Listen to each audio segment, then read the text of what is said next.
पहले में आपने ये किया है कि रोटरी पोटेंशियोमीटर की कंट्रोल सेटिंग और आउटपुट वोल्टेज मालूम की है। उसमें फिर आपने ये ग्राफ बनाना है और साथ में ये voltage across section V9 minus V2 और ये वोल्टेज पर डिवीजन भी आपने मालूम कर लिया कि एक डिवीजन में कितने वोल्टेज ड्रॉप आते हैं।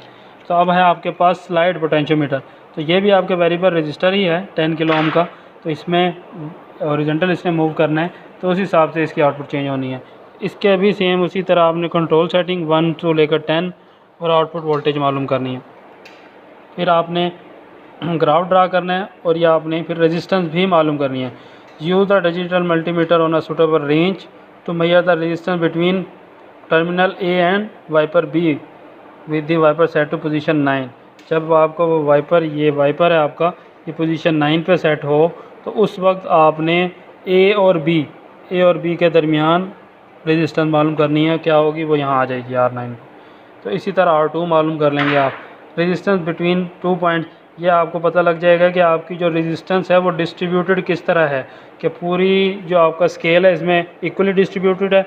ऐसा तो नहीं है अगर ये 10 किलो ओम है तो ये यहाँ से यहाँ तक 5 की बजाय 8 ओम हो, 8 किलो ओम हो, और ये 6 से लेकर 10 तक आपका 2 किलो ओम हो। ये चेक करनी है आपने कि इक्वली डिस्ट्रीब्यूट है या नहीं। तो उसके लिए आपने रेजिस्टेंस R9 भी मालूम कर लिया, R2 भी, और रेजिस्टेंस बिटवीन सेक्शन मालूम कर लिया। फिर आप वोल्टेज बिटवीन 2 सेक्शन भी मालूम कर सकते हैं, वोल्टेज पर किलो ओम भी मालूम कर सकते हैं। तो उसके लिए आपका ये सेटअप अटैच है। इसमें अब ये आपका स्लाइड रजिस्टर है, जिसको अगर ये स्लाइड आप मूव करते जाएंगे तो इसने रेजिस्टेंस अप्लाई करता जाएगा, उसी हिसाब से आउटपुट भी चेंज होती जाएगी। तो यहाँ पर क्या है कि आपने ये 5 वोल्ट प्लस और 0 वोल्ट आपने यहाँ पर अटैच किए हैं, 5 वोल्ट और 0 वोल्ट, और साथ ही आपने ये मल्टीमीटर अटैच कर दिया। तो अब जब मैं ये देखें अभी आपको ये 5 वोल्ट शो हो रहे हैं। जब आप इसको एक स्टेप आगे करें तो ये आपके वोल्टेज कम होते जाएंगे।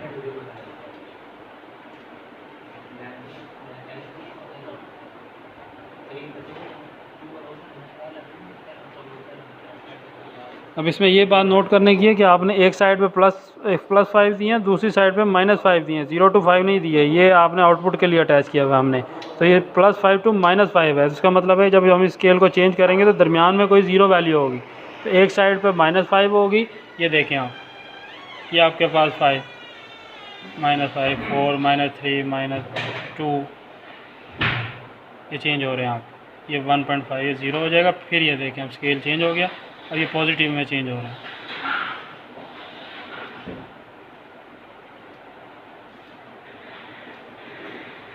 तो इस तरह आप ये इसका रिस्पांस देख सकते हैं, और ये अब आपने ड्रा भी करना है ग्राफ पर।